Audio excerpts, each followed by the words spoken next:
Woi, ndok luka mak mana ini? Gambar ini merupakan gambar amatir yang memperlihatkan Rudiansyah 47 tahun yang terluka parah karena senjata tajam. Warga lain juga berusaha menolong korban. Korban akhirnya meninggal dunia karena luka yang dideritanya dan sudah dimakamkan keluarga. Sebelumnya peristiwa terjadi di Desa Siarang Agung, Kecamatan Kisam Tinggi, Ogan Komering Ulu Selatan. Korban belakangan diketahui dibunuh oleh Haryono 40 tahun yang sudah tertangkap polisi. Pada polisi tersangka mengaku membunuh korban karena korban melihatnya dengan mata terbelalak. Sebelumnya itu. Ya, saya tersinggung oleh karena matanya melotot terus sama aku tuh, Pak.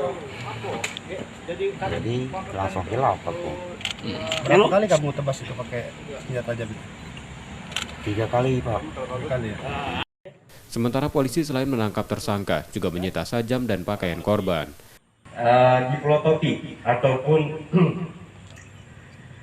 diperlakukan tidak menyenangkan dalam bentuk tatapan mata, sehingga yang bersangkutan kemudian mengambil parang miliknya dan melakukan pembacokan terhadap korban R, di mana korban R ini dibacok 3 kali.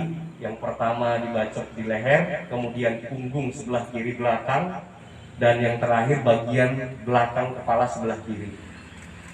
Atas perbuatan yang dilakukan oleh tersangka H ini, korban kemudian mengalami pendarahan dan pada akhirnya korban meninggal dunia.